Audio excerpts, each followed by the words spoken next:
And welcome back to Lucky Loaders 15, where I'll be giving you 6 of my best tips for tomorrow's racing. Now, before we get stuck into that, I've just got a couple of things I want to run through with you.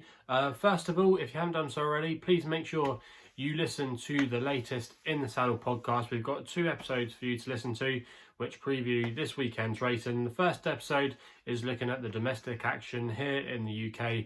We look at the likes of Wincanton, also as well some of the racing at Doncaster and Aintree, and we were joined by jockey Dave Crosse for that episode, and we had some great crack with him. So make sure you listen to it if you haven't done so already. And also as well, we've got a Breeders' Cup special where we teamed up with US racing broadcaster Acacia Courtney. She was absolutely fantastic, giving us an insight of all the American horses. So plenty of things for you to get your teeth stuck into, and there's links to all of them in the description box below. We've got links to our Soundcloud accounts there, our Spotify and iTunes, so if you haven't listened to it already, just click one of the links in the description box below. And also as well, if you haven't seen on Twitter, I'm now going to be doing some writing for Betfair from now on. So if you haven't done so already, again, there'll be a link to it in the description box below. My first ever piece with betting.betfair, where I'm taking a look towards some of the winter racing highlights, including the likes of the Betfair Chase at Haydock, the Tingle Creek at Sandown, and also as well the King George, giving you my thoughts and feelings for some of those key races throughout the winter. So again, if you want to check that out, just hit the link in the description box below. So that's all the promotions out the way. Now, before I get into those tips for tomorrow, I quickly want to recap how our selections have performed today. In the end, I still don't know how we've done. We've still got 3 more tips to run this evening. I'm making this video just after 6:15, and we've still got 3 tips to run, 2 at Newcastle, and also as well 1 in the Breeders' Cup at Keeneland, which features my nap. So come on, Cadillac. Hopefully he can do the job for us there. But at the time of recording, we've had 2 tips run for us today. The first of them was a winner at Warwick. We put up Canopolis for Toby Laws, and that was his first winner under rules. You might remember that he was an assistant trainer to Nicky Henderson, but he's now gone his own way, and it's taken him a while to get his first winner, but he finally got a winner today with Canopolis, who absolutely bolted up in the colours of Might Bite. We advertised him at 7-1 each way, and there was a bit of money for him today, and especially not long before the race. I think he went off at 10-3 in the end, so hope some of you followed me in there. The other tip that ran for us was Sutter's Mill. Put him up as my next best, and for some strange reason, absolutely took a walk in the market. No one fancied him, so I put him up at 6-1. Drifted out at one point as big as 20-1, but in the end he just wasn't good enough from the day, and I think he will win a race, but he'll probably turn up at a big price. He's going to start becoming really well handicapped now, but in the end, he just couldn't handle it today. So disappointing there, but overall not bad so far, and fingers crossed we can end the day on a high with our selections that are going to be running this evening. So that's what I've got to say about that. So let's get into the tips for tomorrow's racing. Now, some of you might already know some of the selections I'm going to be putting up because I mentioned them in the latest In the Saddle podcast, but for those who haven't, I'll be giving you 6 of my best tips for tomorrow. And to kick things off, we have to wait a little while. We're not going with some of the early domestic action. We're going to be going for the first tip, which comes in the 240 at Aintree there for the hurdle race. Now, this looks quite a nice little race on paper, but the one that stood out to me, and this is going to be one of my extra tips tomorrow, that's Chittabello for Harry and Dan Skelton. You can currently back this horse at 10-3, and I think this horse has got a really good chance in this race. Now, if you go back through some of his form, he's always been a classy horse. He actually won the county hurdle at the 2019 Cheltenham Festival, and has ran quite well in these races in the past. I think he finished 3rd in the reorganised Kingwell at Kempton last year, which actually wasn't a bad renewal. But Chittabello, I think he's got a bit of untapped potential over this trip. He's mainly done the majority of his racing over 2 miles, and I'm taking a bit of a form line, or taking the angle of my nap last week, Roxana for the Skeltons, that he's got a few horses in his yard that have quite a bit of untapped potential over slightly further, and this Chittabello is one of them. And he hasn't raced over this trip many times, which is 2.5 miles, but when he has, he definitely has shown ability. He actually finished 2nd over the course and distance a couple of years ago in a handicap, where he finished 2nd that day behind Midnight Shadow, who's a fair yardstick for Sue Smith's yard, a grade 2 winner, I think. So yeah, Midnight Shadow, that was no bad effort there to finish in second place that day. And he's a horse that can go well fresh as well. He's gone well in the past.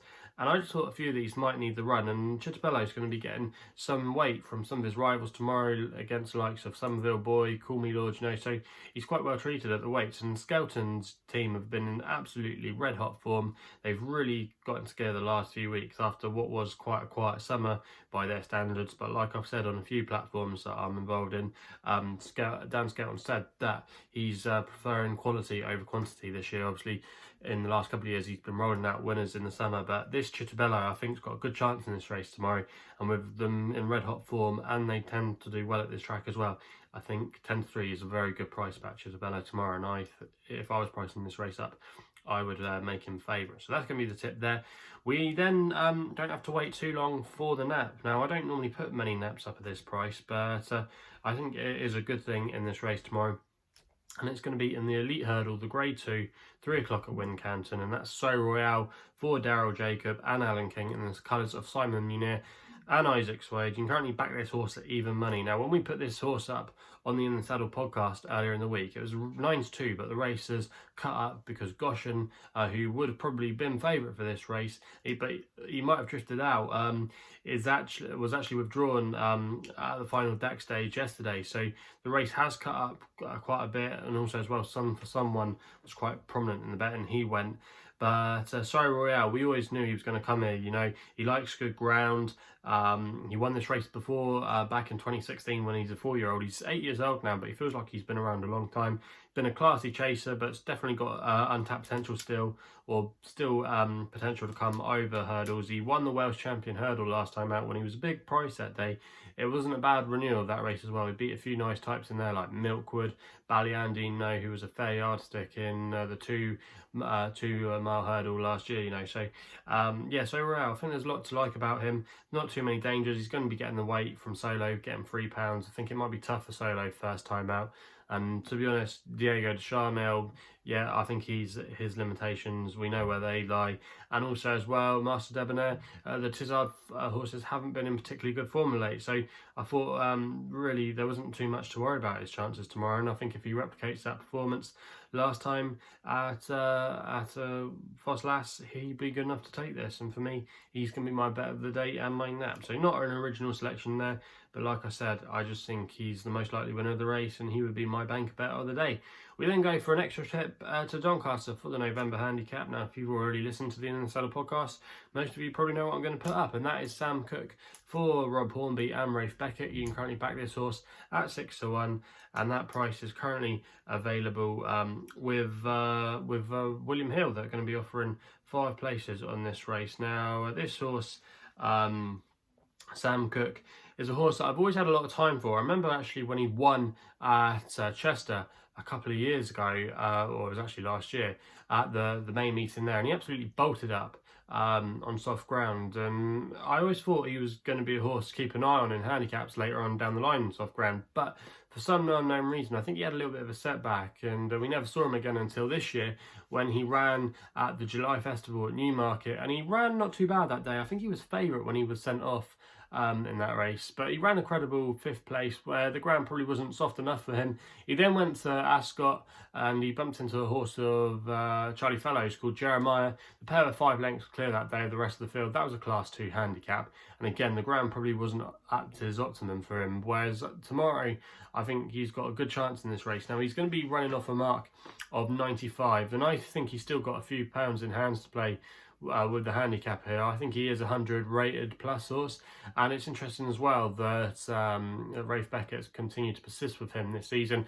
If they didn't think he was ready and they wouldn't have targeted him from a race, I'm sure they would have protected that handicap mark until next year. But I'm sure that this has been in their mind for the last few months, and I just think he's got a very good chance in this race tomorrow.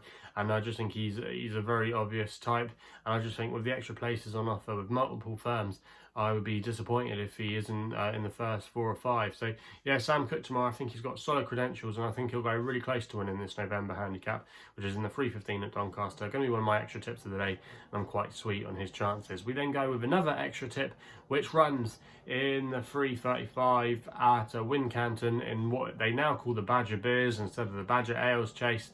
I love it down at Wincanton. I used to do a bit of work there a couple of years ago, and absolutely love my time there, and it's one of my favourite tracks, and this is one of the feature races of their calendar. Now, the horse I'm going to be putting up here in this race is a horse for Harry Fry and Sean Byrne called Just a Sting. Now, you can currently back him at 9-1, and that price was available with Paddy and Betfair at the time recorder, and who are offering 4 places on this race. I'm going to recommend an each way selection here. Now, this horse, like I said, trained by Harry Fry, ran a cracker in this race last year when he was very well gambled. I think he went off co-favourite in the end with Gimme a Copper, who eventually won the race. However, Just a Sting ran really well to finish in 4th place, and he was running off a mark that day of 134. He now returns tomorrow off a £1 higher mark of 135, so very workable mark. And this horse actually went on to win on his second start last season after the Badger Ales, when he went on to win at Kempton in a really good race that worked out not too badly in the end. So I think there's definitely a lot to like about him. The keys to him are normally good ground and going this way round, and he tends to run very well fresh as well. He actually won at Uttoxeter a couple of years ago, first time out, and then I think he went on to win again. So he's a horse that runs well fresh. Harry Fry's team haven't been in bad form. They had a couple of winners a few weeks ago. Yes, I know they had a really disappointing day last week when they were going to lay out some of their big guns, and it all went completely wrong for them. However, Harry Fry's team, they not often do quite well at this time of year, and also as well Wincanton, it's one of his local tracks, and he likes to target this. And I just think this has been the plan for this horse all along. Danny Whizbang is at the top of the market, a horse that I've got a lot of time for, but I would think he would want the ground a little bit more softer than it's currently going to be at Wincanton. It's drying out all the time. It's going to be on the quick side. Present man, you have to respect him, you know, but for me, I just thought this horse would be there or thereabouts, and was quite a big price in this race, and I think there could be a bit of money around for him tomorrow, and he could go off a short price. So Just a Sting, going to be one of my extra tips of the day, but he runs in the Badger Beers at Wincanton tomorrow. We then go over the pond for 2 more selections, which are going to come in the Breeders' Cup at Keeneland, and we're going to go with my Longshot as my 5th tip of the day, which runs in the 8:15 the Breeders' Cup mile. We're going to see a strong European hand here with the likes of Kamiko, Siskin, those kind of horses. But the one that I'm going to play with here is Lope Y Fernandez for Frankie Dettori and Aidan O'Brien.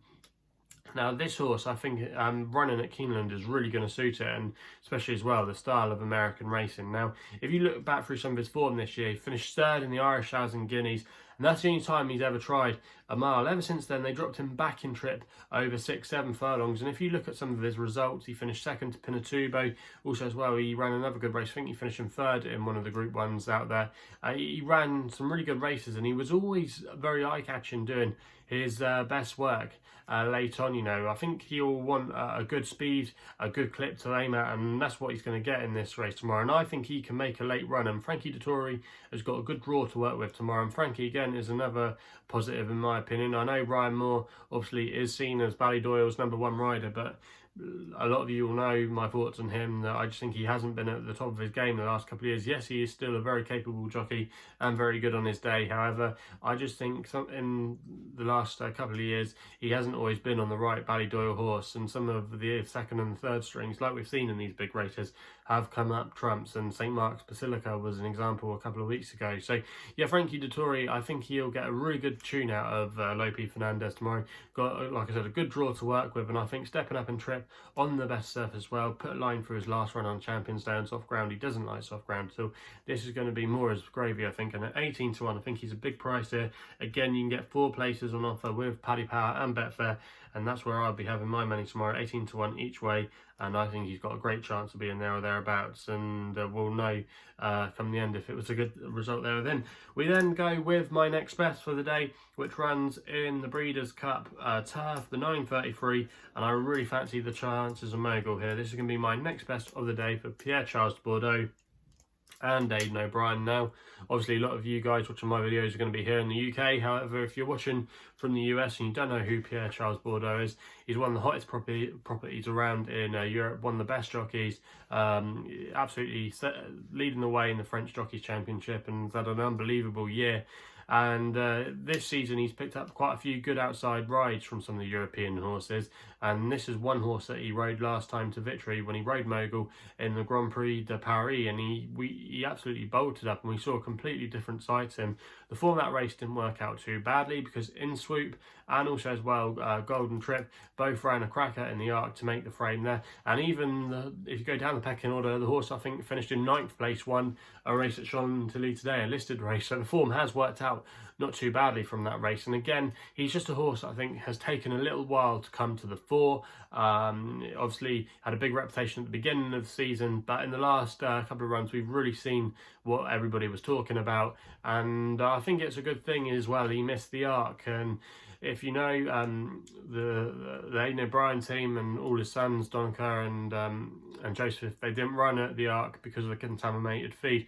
And I just think having that little bit more time between races might just help him, and it wasn't a bad thing that he did go for the arc. I think if he'd run on soft ground, he would have probably found it one step too far, and a race of this sort wouldn't be up his street. But I think the race tomorrow will really suit him. You know, he's not got the worst draw in stall 10. It's not a big issue over the longer trips. If it was over more the sprinting trips, then yes, you probably wouldn't want to be drawn out wide at Keeneland. However, he's got not a bad draw tomorrow. The ground's going to be on the good side. I know a lot of people will like Magical for this race, but for me, I just think Magical, she might just had a bit of a hard race in that race at Ascot when she was beaten as a beaten favourite in the Champion Stakes, you know. So yeah, I'll probably be against Magical for this, and I really fancy Mogul tomorrow. I think Ryan Moore is on the wrong horse, and I think Pierre-Charles Bourdeaux will show the world tomorrow why he is one of the best jockeys on the globe. So yeah, for me, I think Mogul's got a solid chance in this race. You can currently back him at 4-1, and for me, I'll be disappointed if Mogul